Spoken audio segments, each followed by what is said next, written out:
What's up, gentlemen? This is Rising Phoenix Podcast, a podcast about how to rise up after your divorce. I'm your host, divorce coach Michael Rhodes. Let's get into it.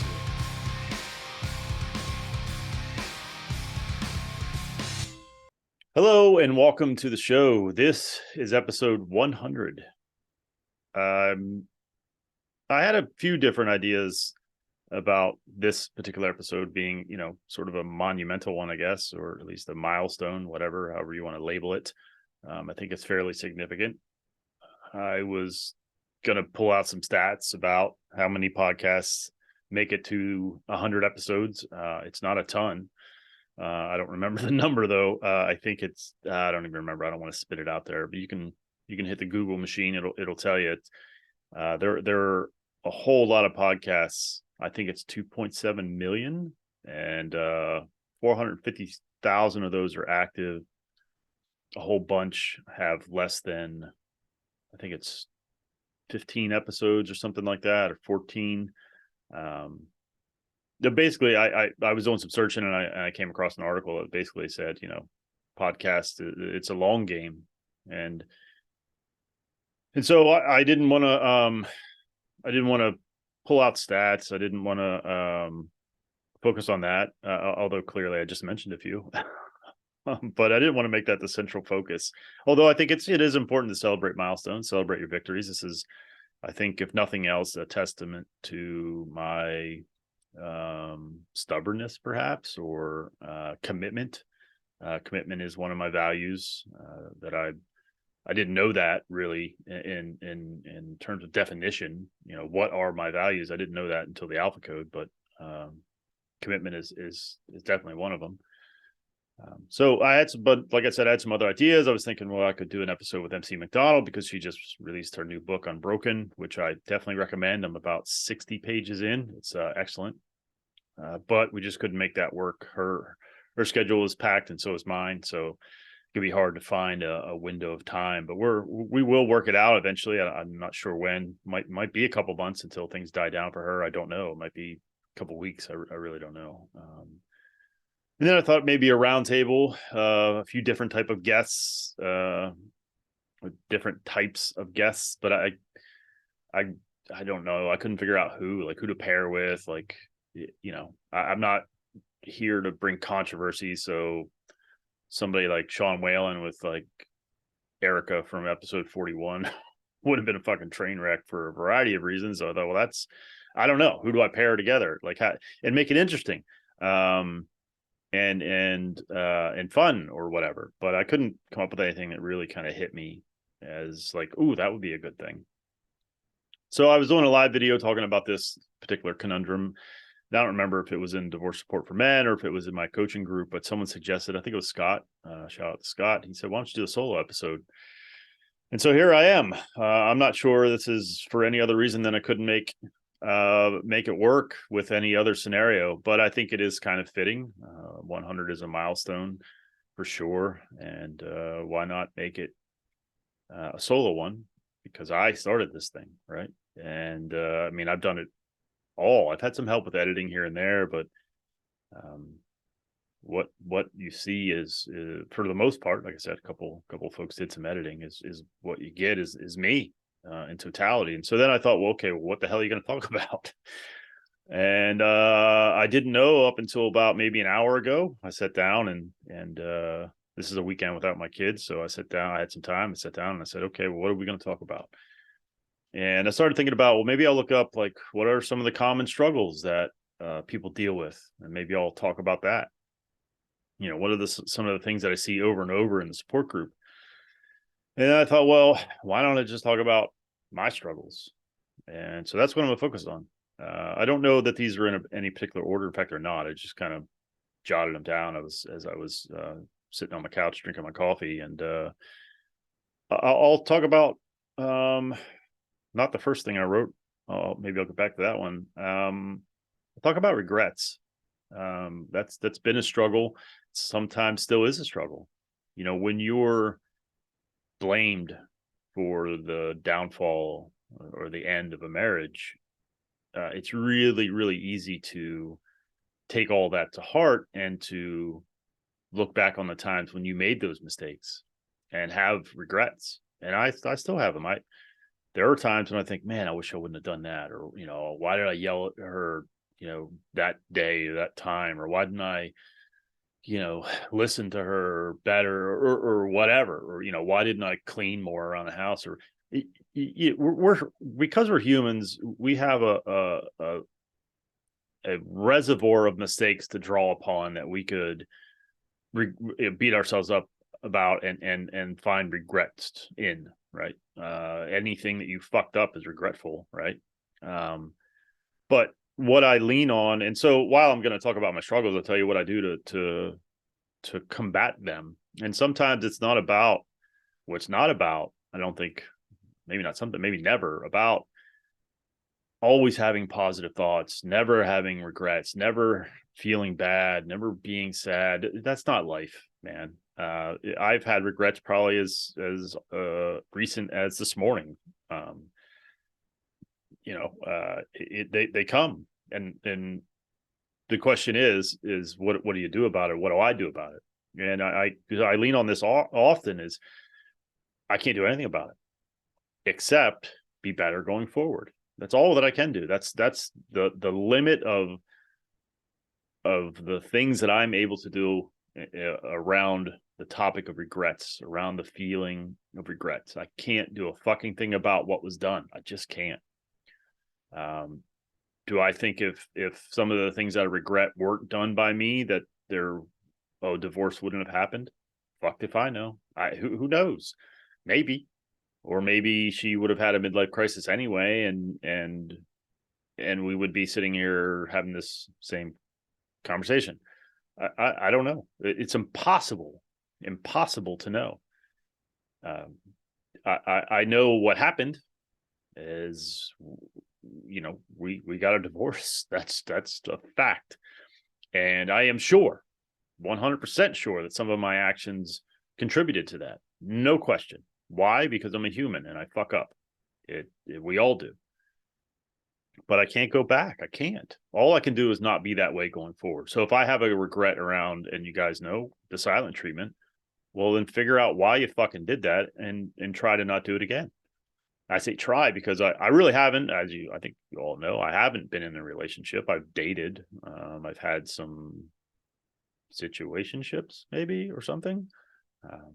But they weren't long enough or intimate enough to truly test me on this front. But I can say for sure that I've spoken my mind more than I did in the past. And I don't mean that just in a negative way in terms of like bringing up negative things, but positive things as well. I try to just speak my mind more and not hold things back. That's what the silent treatment does. So, I dated someone last year. It was around this time, and I liked her, and it was going fairly well, I think. And then something occurred, and I spoke up and kind of said, that kind of bothered me, and she did not handle it very well, in my view, and kind of attacked me. And I said, okay, I'm out. So the regret around the silent treatment can only be handled by doing better in the future. And so I think I did that, at least in that particular instance. And so that's all that we can do with regrets. But do I still have them? Fuck yeah, man. It's hard not to. It's hard not to, especially when you were told the reason that we're getting this divorce is because of you. It's hard not to look at yourself and say, see, man, if you just wouldn't have done that thing, whatever she said, if you would have been better, whatever the fuck that means, maybe it wouldn't have happened, but we just don't know. So if you have regrets, and I know that you do, because we all do, just know that the only thing you can do about them is try and understand why you did them. If they are indeed a problem, they probably are or were, and try to do better going forward. We don't really have any other options.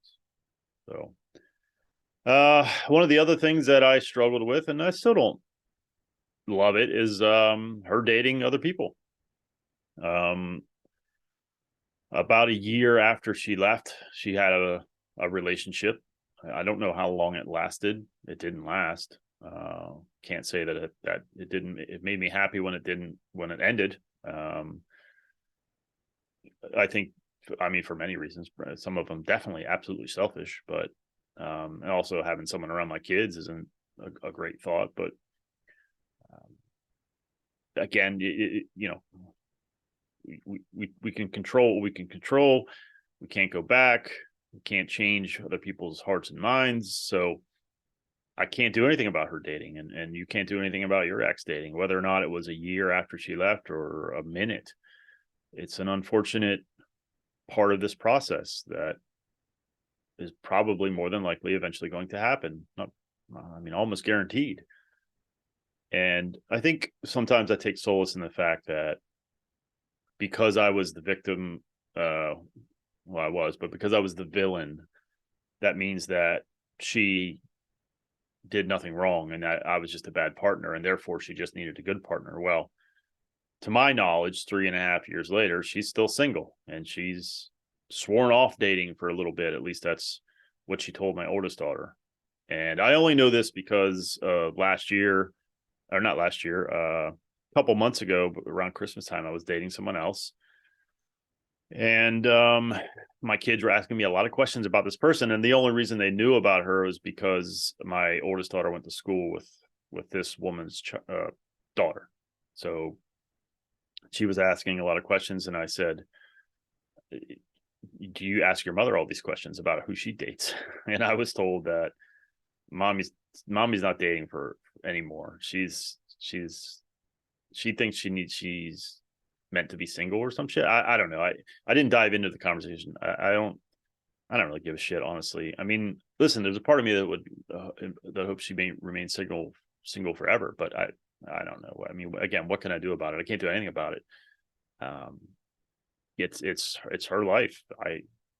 I know one thing, and then sometimes, and I had some of these struggles too in terms of, being replaced as a father. You cannot, and I want to say this unequivocally, no fucking gray area here. You cannot be replaced as a father. Fucking period. You can't. Sorry. You're flesh and blood. That you can't be replaced. You can't. No one will ever be dad, ever. So if you have those concerns, and I did for about a minute. I don't know, maybe it was longer than a minute, but I remember having those concerns. And I talked to Chris, of course, he's the veteran of all this stuff, right? 19 years from D-Day for him. So the fact is you can't be replaced, and more than likely dudes are going to come and go, because again, I don't know if I finished my point, but because they don't see themselves as part of the equation of the failure, they're not going to do any work. And so therefore, when another partner comes along, or another person comes along and becomes a partner, then they have issues. It's probably not going to work out because they haven't grasped the fucking fact that it takes two people to make it work. And as much as it takes two people to make it fail. So if they didn't, and Chris's ex is an example. I think she's been married 3 other times or 2 other times, something of that nature. And this last one, I guess it's been a little bit longer than the others, but people that don't have the ability to self-reflect are never gonna probably ever be in a normal, happy, healthy relationship. Because they think that it's like a fucking Hallmark or Disney movie, or they just need to find the right person. That's the biggest bunch of horse shit I think has been sold to all of us. There isn't a one. You can make it work with anyone as long as you know yourself and they know themselves, and you both have the ability to communicate and look at your own shit and figure out where your deficiencies are as a partner and how to compensate for that, or even just be aware, like, hey, I used to in the past give the silent treatment. So, I don't want to do that. So if you see that, just know that it's not personal, and maybe we could try this thing or that thing. Or if you think you weren't the problem in a relationship, you're not going to do any of that shit. And so when fights and shit comes up, you're just going to assume that, again, it's the wrong partner. So let her date, let her do whatever she wants.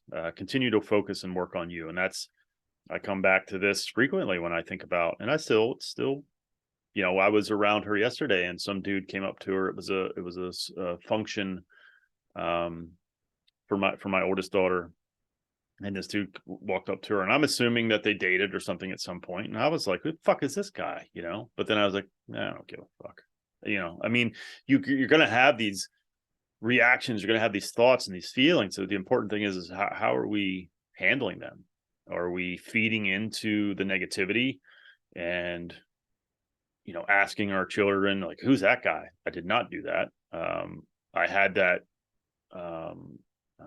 desire initially, like, who the fuck is this guy? But if you're able to, and this is one of the things I teach, if you're able to catch your thoughts, to be mindful, then you could decide whether or not it's a thought you want to have in your head, or you want to pursue, or you want to allow. And I decided I didn't. And I said, fuck that. I don't give a shit. So, sometimes it's not about it. Well, again, not sometimes, all the time. It's not about never having a negative thought, or never having regrets, or never having a longing for your ex, or I don't think that stuff goes away forever. I think it will pop up to varying degrees at varying times. And the question is, how are we handling it? Are we going to let it spiral us into some fucking deep depression for days and weeks on end? Or are we going to acknowledge the fact that, I have that feeling, that's not a helpful and good feeling. That's based on the past, and I'm worried about my future. So do I struggle with that? Thoughts of her dating and thoughts of her with other people? Absolutely. But that's okay. And I'll get to sort of that type of thinking, or the thinking around that. I'm going to get to that, because it's kind of a big one for me. But I think I want to wait till the end. Missing my kids is something that I struggle with still to this day. I don't ever think I'll understand or wrap my head around not seeing my kids 100% of the time. That's not why I had children. I don't understand why that's okay for her, or like why she sees that as okay. I think it's fucking disgusting, especially as a mother. I don't understand it. I will never ever wrap my head around it. And I would be more understanding if I, was just a piece of shit of a human being, and she needed to get away from me because I was, knocking her teeth out, or just, belittling every single thing, and it just being a complete asshole 24/7. But I wasn't. I mean, I had moments of being an asshole. We all do. So, but what can I do about it? All I can do about it is try to be the best dad that I can be. And it's a challenge. Being a single parent is a fucking challenge. And maybe in some ways that's the way she felt, because I didn't do much around the house. And I should have done more. Again, a regret, but can't do shit about it now. So all I can do, again, is focus on my time when they're here, try to be the best dad that I can be, and learn new things and new skills, and not, when I am stressed, not bring my stress onto them. That's really fucking hard, but it's not impossible. Again, it requires being mindful and knowing yourself, and being able to redirect and change your thoughts. It's really fucking hard, especially if it's because you're tired, which can happen as a single parent, for sure. But it's our obligation to try and figure out how to be the best parent we can be, to minimize the impact that this shit has on kids. So do I miss my kids? Absolutely. Is there anything I can do about it? Not really. Try to be present as much as I can. Obviously attend all their stuff, their whatever their hobbies are, and making sure I'm present as much as I possibly can be, in terms of, making it to events and stuff. And just try to be the best father that I can be, and read books and try and learn and understand ways to handle when they misbehave, or when they're struggling or whatever. We have the World Wide Web, we have the internet to search for any answer that we need, or for any question that we need answered, and any problem we're facing. You can, now obviously you might get different types of advice, but there is a fuck ton of information out there on how to handle anything you're facing. Just fucking Google it. So if you're missing your kids, just know that there's nothing you can do about it. Unfortunately, just maximize your time and be the best dad you can be. So I guess that leads me to, you know, well, let me talk about, there's a phrase that I've been leaning on a little bit, and it's sort of encapsulate this all of these questions around regrets and things you can't control and things you want to change. You can either do something or you can do nothing. And that sounds, well, of course, but sometimes the only thing you can do is nothing. So if I'm faced with a problem, gosh, I really miss my kids, I wish I could see them today, I can do something. I can take an action and see, hey, well, maybe she'll let me see him today, or I could do nothing and accept it. Well, there's nothing I can do about that, but they'll be here tomorrow, and tomorrow I'm going to plan a great day for them or whatever. So you can do something or you can do nothing. I know that sounds simplistic, but for me, I love simplicity. It makes it easier to follow. There's nothing complicated about that. You either do something or you do nothing. If you want to do something, then go fucking do it. Make a plan, take action, and do something, or do nothing, because you can't. Sometimes you just can't do anything, and it sucks. We're men, we're fixers, we're doers, but sometimes we have to wrap our head around the fact that there's just nothing we can do. And I see guys sometimes get stuck so very entrenched in certain thought patterns, and especially around, well, not especially, but around her dating, or the kids around another guy. You can't do any fucking thing about it unless the guy has a criminal record or something of that nature. If there's no legal avenue, if he's just another dude, there ain't shit you can do. You can ask yourself that question: what can I do here? I can do something. What can I do? I can tell her to stop. Good luck on that. Or I can do nothing, because it's out of my hands. It's out of my control. There's nothing I can do. So let me put my focus and energy on things that I can do. What can I do? Well, maybe I can go hit the gym today. I can go on a hike today. I can call a friend, and I can read a book. I can watch a movie. What can I do? And that leads me to this sort of overarching thing that I've struggled with my entire life, and that is black and white thinking. Right before she left, it became a big theme in our marriage that I had borderline personality disorder. It was something that I thought, something she certainly reinforced that I must have, because I did see the world. I do sometimes, and I've definitely made progress in this front, for sure. But sometimes I seen the world as black or white. Everything was either good or it was bad. A person was either a good person or they were a bad person. And I've learned that that's just not fucking true. And it sort of goes with this same sort of thinking in terms of like, I can't do anything, so it must be the end of the world type of thought process. So in other words, I can't see my kids today. Oh, it's life is terrible. It sucks. Yes, and there's always an and. So it's not black and white. It's not like I can't see my kids, so everything else sucks. No, you can't see your kids, and that sucks. But what else can you have? What else can you focus on? What else can you do? And I can't see my kids, and I can also go do this. I can also focus on this. It's really can be really hard as someone that grew up kind of in that manner, because that's the way I was raised. I was either good or I was bad. There was no in between. And life is just so much more shades of gray and nuance than that. So if you find yourself thinking, this divorce is terrible, my life is over, that's not true.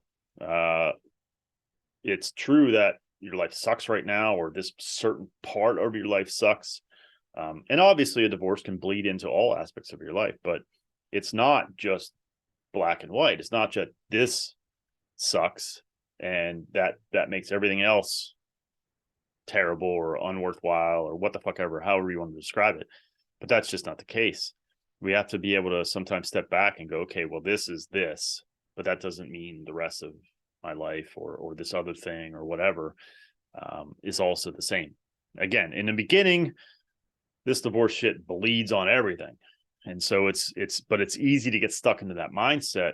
And I see guys years later that are just like, I'm still so angry, and it affects everything else. And it's like, well, that's because you're looking at everything under the black and white lens. That part can suck. Alimony, child support, financials, that part can suck. And you could have done the work and have a better outlook on life in terms of your mental health, because you're able to deal with that part of it. You're able to compartmentalize that part and understand that, yeah, that part sucks, but this stuff over here, I've got this new hobby. It's really awesome. You can have black, you can have gray. It isn't black and white. It isn't, and it's a danger that we all get, because in the beginning, that's very true. It is black or white. It feels that way. It feels like it fucks up your whole entire life, and quite frankly, it fucking does. But it doesn't have to stay that way. We can have shitty parts of life. But just think about your job. There's some of you out there who probably hate your fucking job. But that doesn't mean the rest of your life sucks. I mean, obviously that can be a detriment to your mental health, having a shitty job, but it isn't just this is bad, so everything is bad. And that's something, like I said, I've struggled with it, but I have made great strides in how I see the world and how I view the world and people in it and myself. I still struggle with it though. Sometimes there are some folks in the support group that, man, I just don't like them. I'm just going to call it what it is. I just don't like them. And I will still try to understand what they're going through is probably what's making me think that, because they're behaving in a certain way, and the reason they're behaving that way potentially is that they're going through some shit and it's bringing out the worst in them. There's this really great, I don't know if I've mentioned this came up in Noam's episode, Noam Rauscher, Rabbi. He talked about this, and I have leaned on this particular thing frequently over the last, I don't know when I found it, 2 or 3 years ago. David Foster Wallace, he was an author. Sadly, he committed suicide. But he gave a commencement speech in 2005, I believe it was. And it's called This is Water. And it talks about how to think. And I can see someone in that divorce support group and think they're an asshole and assume that they got divorced regardless of what they say, because they're an asshole. Like, they just exude assholeness. Like, they're a fucking dickhead. I can assume that that's the reason they're in that group. That's the reason they're divorced, because their wife finally was like, fuck this asshole. But I don't know that for sure. And it's easy for me to think that it's a default mechanism in a way, to assume that someone you don't like or someone's actions you don't like is just a piece of shit. But it could be that he's just going through a really tough time. And in this speech, and This is Water, he talks about that. He talks about getting cut off by a guy in traffic and thinking, well, what a fucking, and I'm paraphrasing all this highly, so please go listen. He talks about maybe that guy was in a hurry to get to, maybe his kid was sick, was in the car with him. He's trying to get to the hospital. And he says that maybe, and it's actually him, or it's actually, I am in his way. And so it's easier for us to assume that, everyone else is fucked up and it's not us. We're all and he says this as well. And I believe this so much. We all are egocentric. We all believe the world revolves around us. And that's true. It does. If you think about anything you've ever experienced, and I'm paraphrasing, but I fucking love that speech. Everything that happens to you happens in front of you or beside you or behind you. It's all your perspective. And so the world does revolve around us in a lot of ways, but that doesn't mean that actions that happen outside of us are because of us or are influenced by us. Someone cut you off in traffic, probably more than likely isn't because that guy wanted to piss you off or that guy doesn't like you or whatever. It could be that, yeah, that guy's just in a fucking hurry. Maybe he's late for a job that he can't be late for again, or he gets fired. Who the fuck knows? We just don't know. We don't know what other people are going through, and it's easy for us to assume that they're just, they and anyone else in the world is just out to fuck us over. But that's just not the case. And so if you have these black and white sort of ways of looking at things, just understand that it's not true, quite frankly. And it matters how you decide to see the world. And if you decide that all women are bad, or marriage is always bad, or anything that's just a complete negative bias on one certain thing, you might want to ask yourself if you're seeing the world in a way that allows for the colors of life, for the mistakes that we all make, for the assumptions that we all sometimes make, for the simplification of things, because that's just, there's so much going on in our lives that it's easier to put things in boxes and to see things in black and white, because there's so much going on around us that we don't want to often take the time to look at the nuance and look at the color and consider that there are things going on around us that we just don't have a fucking clue about, and that sometimes people behave in a manner they do because of their shit and not yours. And so there could be a guy in that group who is just a fucking prick, and that's just because he was either raised in a certain way that hasn't allowed him to really express his pain, because he was cheated on and doesn't want to admit it to everyone, so no one understands his pain, and so therefore he doesn't want to deal with his pain, so therefore he doesn't actually heal, he just remains bitter and angry. And in some ways we really should feel sympathy for that gentleman. I honestly typically don't. I honestly sometimes think, grow the fuck up. But that's, and it's hard not to do that, man. It's really fucking hard. But it's better for all of us, I think, if we stop and sort of consider, why is someone behaving the way they are? Because then it allows us to step back and see that it might not have a fucking single thing to do with us. And I think that just makes us mentally healthier, to shield us from potential hurts that aren't hurts, that are merely missteps or mistakes, or negatively influenced actions based on those people and their lives and their stories. So I think that's all I got for this one. I didn't have much of a plan until about, like I said, I guess it's been about an hour and a half ago now. I guess I could talk about, well, I'll give a brief update on my coaching program. I now have, I've taken on 8 clients now. Some have finished already, which is awesome. I actually just signed someone up yesterday, my 8th client. So now I have 2 spots left at $750. If you're interested, just reach out. I think it's a pretty fucking great program. It's weird for me to talk about, but as time goes on and I see the success of the program, I'm going to talk about it even more and more. But I can promise you this place will not turn into an advertisement solely for my coaching group or my coaching program. I still want to make this show a resource, a free resource for those that are going through the shit storm that I went through. Because when I looked around, I didn't see that. And so that's the purpose of this thing. I think I've fulfilled that and will continue to fulfill that. I think most subjects have been broached, probably not all. I still want to get an episode on dreams.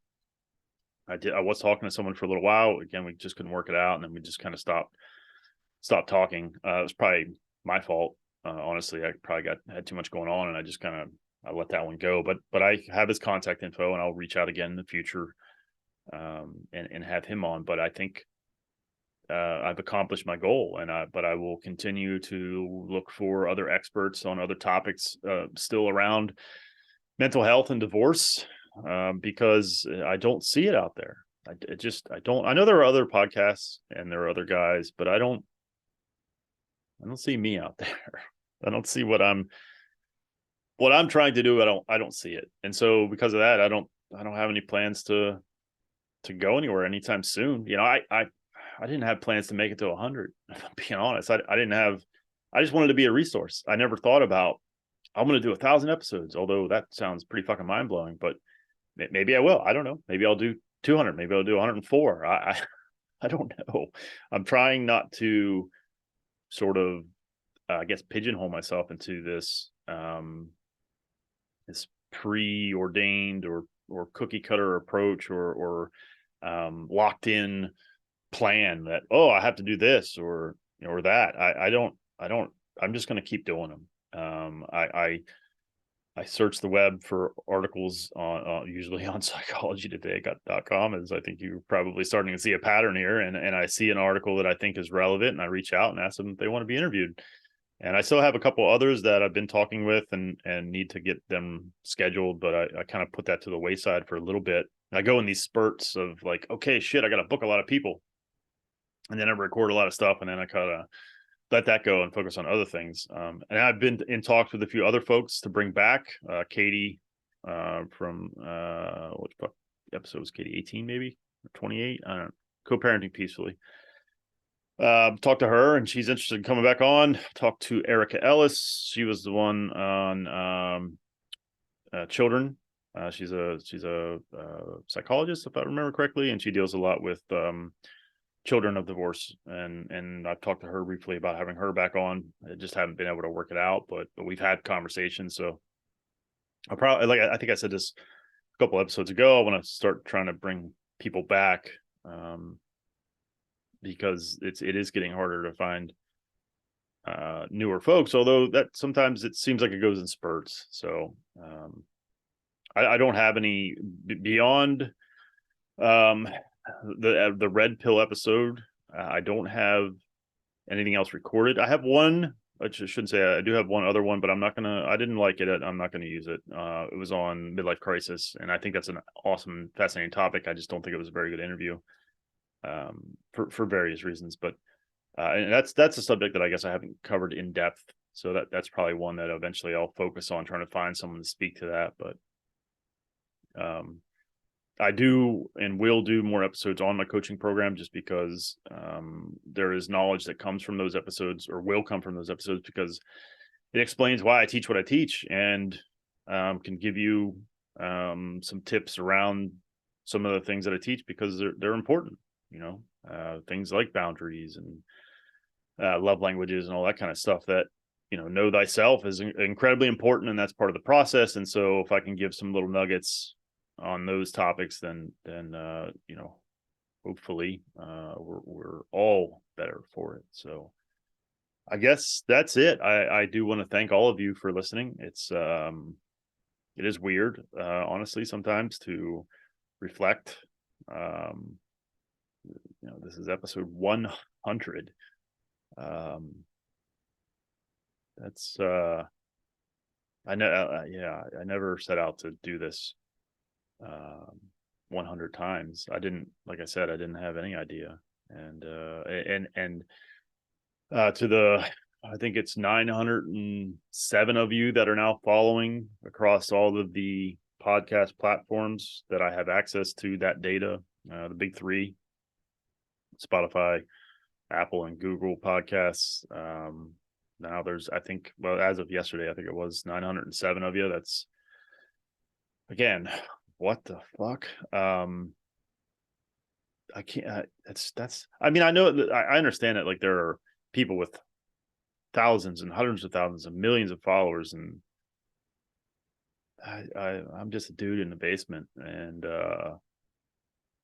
trying to help people best I can. And that's just, hopefully someday it's 9,000 or whatever, but I guess, I don't know. I don't really think about it, but even 900 it's a lot of fucking people. Like I couldn't have 900 people over at my house. Like, how many of us could? That's a lot of fucking people. So thank you to all of you that, and I know there's more, because there's other platforms that folks listen on. So maybe it's at 1,000 by now. I don't know. It's probably not quite that, but maybe. Fuck, I don't know. I just thank you for listening. If nobody listened, I wouldn't have made it to 100. That's pretty fucking clear. So thank you sincerely. Thank you to all of my warriors, the guys that contribute monthly. At one point, at some point, I wanted to mention them by name. I just got to figure out, I don't know how people, I don't know who wants their names mentioned and first name, last name, or if they just, I don't know. But those of you that contribute to me monthly, I do appreciate it. Unfortunately, I haven't been up on the texting that I used to do, but you do still get access to episodes before they're released. I put them out on YouTube and provide a private link. So the red pill episode has already been heard by folks. Now what I've started doing is, as soon as I record one, I just upload it and give a link to those guys so they have early access. So thank you to all of you that are contributors, that are warriors. It is greatly appreciated. The money does help. It goes towards all the software and the programs and the hosting and the website and yeah. Last year, I'll wrap up with this. Last year, I filed my taxes for last year, and I made some money last year, but I spent a lot more. I don't know if a lot more, but there was no profit turned here. I can assure you of that. And that's fine. I don't do it for that. Maybe someday. God, I hope someday, but I don't know. But the contributions help 100%, and they are appreciated. And thank you to those of you that comment on episodes. If you're not following me on Facebook, I have a page on Facebook, not only the Rising Phoenix podcast page, but there's also a Michael Rhodes divorce coach page. If you want to follow me on there, that's cool. I do live videos on there. I do sneak peeks on there sometimes on Facebook Lives. I'll post pictures and different inspirational shit on there as well. So you can check me out there. And then again, if you're interested in my coaching program, just hit me up. You can, it's a couple different ways: Rising Phoenix Podcast 2020 at Gmail or Rising Phoenix Divorce Coach at Gmail. Both are good and active email addresses. So I think that's it. I hope you're all well. If you're not, reach out. There are plenty of resources that I provide, including the Discord server, Facebook group, local groups, and of course, ultimately, if you decide you need some help to navigate this bullshit, I can definitely help you, I promise. So regardless if you choose to do that or not, there are resources available, and if you lean on those resources, you will be okay, I promise. Until next time, take care. Much love. Thank you so much for watching and or listening. Since my separation in July of 2019, I have done an incredible amount of work on myself. I've had many different therapists, life coaches, and went through different programs. I've taken all that I've learned and put it into my own program called Forged by Fire. If you are interested in having me help you navigate your divorce, please hit my website, risingphoenixdivorcecoach.com. I look forward to working with you.